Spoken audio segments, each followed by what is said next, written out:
When my carbon tax video was published, I was happy with how it turned out. It was fairly well researched, I thought so anyway, and stunningly beautiful after all the edits were done. But I'll admit that I wasn't quite ready for the really negative comments about the position I was taking on Canada's carbon tax, that it's one of the best climate change tools we currently have. Some viewers would watch the first 2 minutes and it would dawn on them that I wasn't taking a rage farming approach, that I actually like the carbon tax. They let me know in the comments what they thought of me, and spoiler alert, some of it was mean. But some of the comments were also thought-provoking and made me wonder if maybe I was wrong. So I thought it'd be useful to do a follow-up and address some of the thoughts expressed by those who watched at least some of the video and concluded that I'm an idiot. In this video, you'll hear about the impact of the carbon tax on farmers. I learned some things when researching this one. I'll talk about poverty. There'll be different ways of looking at the numbers. We'll look at ways to not be selfish, and I'll conclude with an overall message that I'm going to keep secret until the end, so you'll watch all the way through. Keep watching to find out who was right, me or the comments section. We need energy to live, and the carbon tax just makes things more expensive when there aren't any alternatives. Yes, in some situations it may seem there aren't any alternatives right now.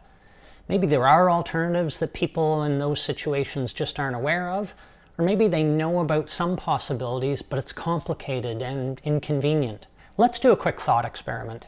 Let's say something happens tomorrow, like it comes to light that all of the global estimates of oil and methane gas reserves have been grossly wrong. The Alberta tar sands, they've got maybe 2 years left. Middle East oil, they've got 4 years of pumping left. Shale gas, it used up all the available water and just triggered a massive earthquake, and the entire world has stopped all production. Oil refineries have given all citizens notice that the price of gasoline at the pump will be increased to $60 a litre starting next week, and then steadily increase from there until it all runs out. How fast would you look for an alternative under this fictional scenario? The point in talking about this in extremes is that most of us have the capacity to solve a problem that may be tough for us personally if there's enough pressure. That's what the carbon tax does, except at a much smaller and much more gentle scale. The carbon tax is nudging us in the right direction at a slow and steady rate. We knew back in 2018 when the carbon tax was implemented what the cost was going to be into the future. You know what's coming. Just eliminating the carbon pricing mechanism without any credible plan to address the urgency of climate change is reckless. And dragging our feet on the issue of looking for and accepting alternatives, or coming up with new ones because it's hard or it's inconvenient, is lazy. Another great example of motivation? Look at this chart showing the rise in solar energy generation in Nigeria. That yellow line gets really steep right at the point where diesel generator subsidies were stopped. If you make it easy for people to keep doing what they're doing, they'll keep doing what they're doing. We could be selling methane gas to other countries to help them get off coal. Okay, this one isn't about the carbon tax, but I wanted to include it because if you only think on the surface of the issue, it may actually sound like a good idea. But the US very recently put a pause on new developments of liquefied methane gas terminals used in the distribution of methane gas overseas. The reason they did this? Because it runs completely contrary to what was committed to at COP28 in Dubai, that we need to reduce the use of fossil fuels. An LNG terminal has a lifespan of 30 to 40 years, and there are several of them already in the US and one about to come online in BC. Building these terminals is a message to the fossil fuel industry saying, it's okay, keep pumping. The world needs less fossil fuel use, not more. And trying to greenwash the methane gas sector by saying, oh, look how nice we are, we're helping developing countries get off coal. That's pure BS. There are other energy options for developing nations that don't and shouldn't involve switching to a different polluting product. The general theme I get from the comments section is that critics feel the carbon tax is making life too expensive and they want it cancelled. Would cancelling the carbon tax make life more affordable? Do you really think businesses would rejoice and happily pass the savings from a cancelled carbon tax on to all of us? When has that ever happened? The reality is that with the cancellation of the carbon tax would also come the cancellation of the hundreds of dollars each of us gets back as a rebate, and prices for everything would stay where they are. Doesn't sound to me like axing the tax will make things financially better for the average Canadian. Still to come. Should we be free-riding jerk faces? That, farmers, a strange comment about Canada's Minister of Finance, and a few more things. But first, let's talk about poverty.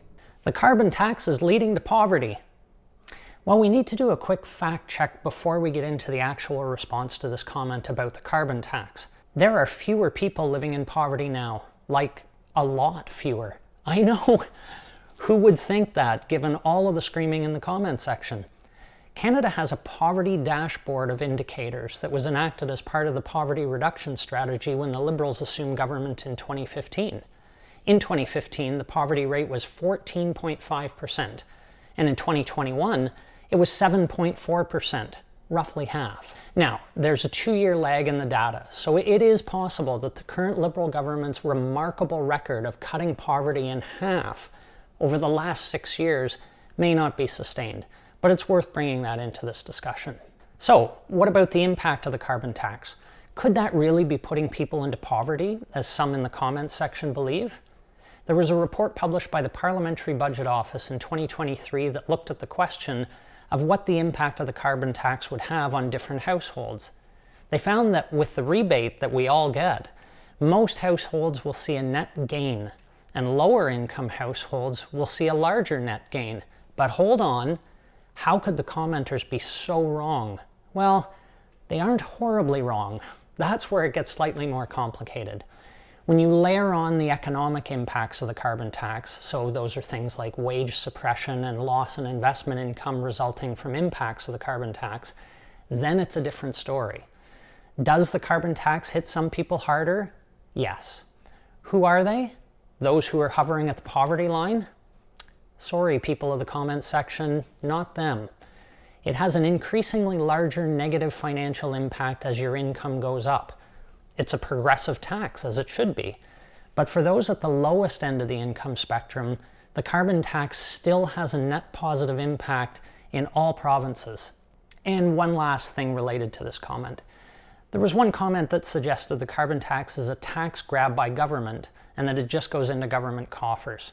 Well, that same Parliamentary Budget Office report looked at that too, and estimates that it will actually result in less money for the government, so $1.8 billion less in 23-24, rising to $7.1 billion less in 2030.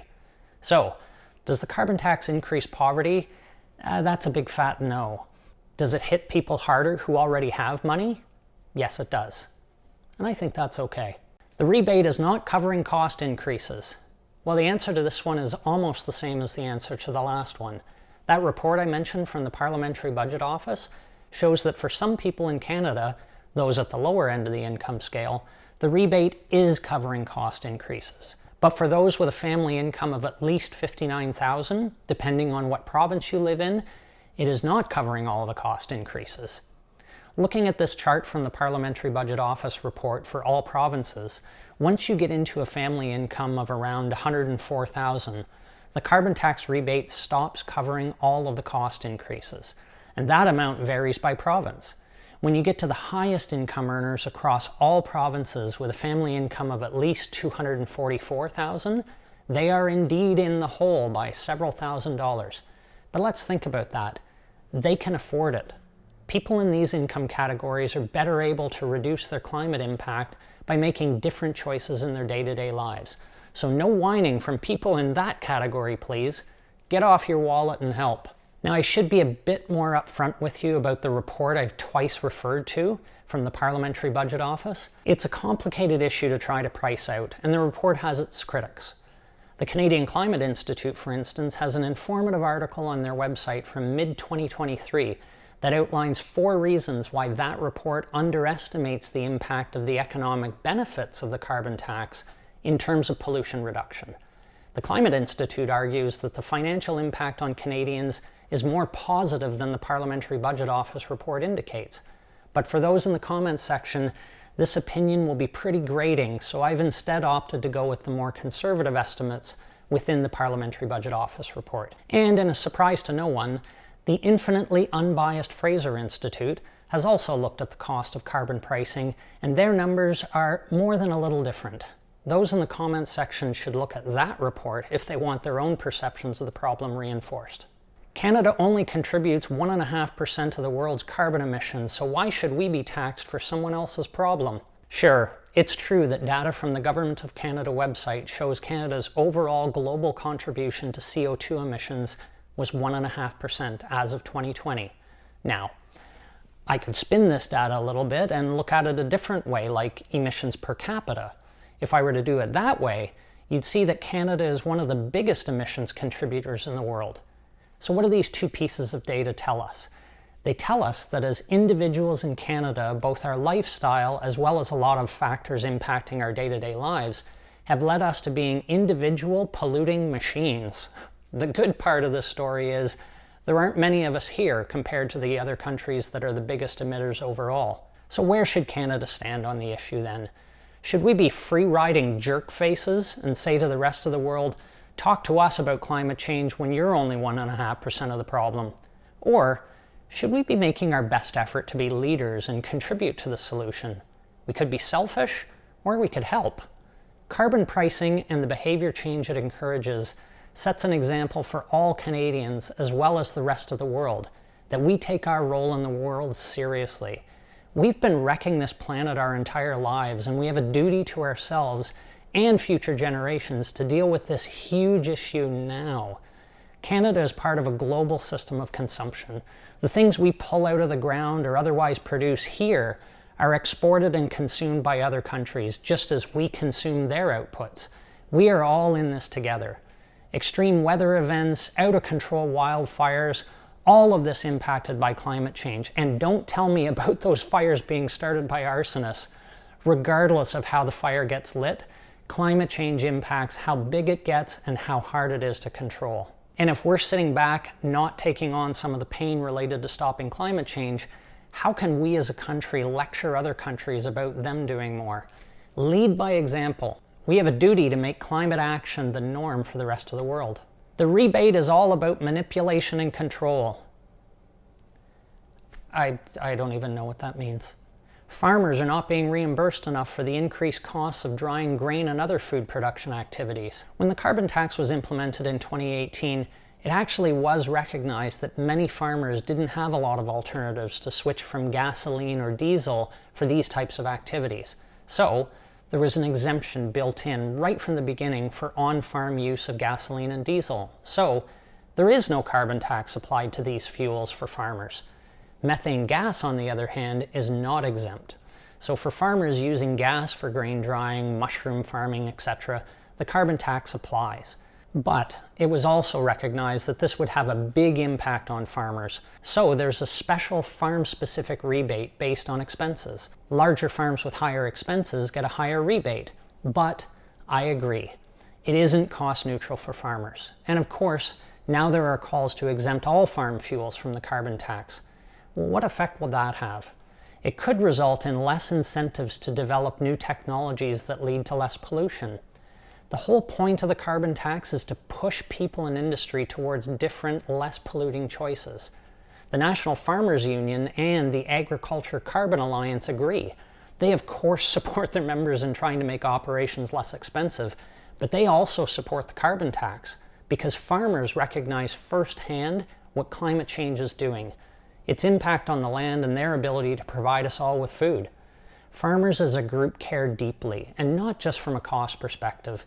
I don't know how many of you have been on a modern farm, but farmers embrace technology because they recognize it's good for their bottom line as well as for the environment.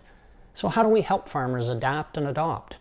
There's a $50 million fund introduced in 2021 to help offset the costs of new grain dryers, but that won't buy a lot of these expensive pieces of equipment. There's a different fund of $200 million called the On-Farm Climate Action Fund to support farmers to adopt emission-reducing practices.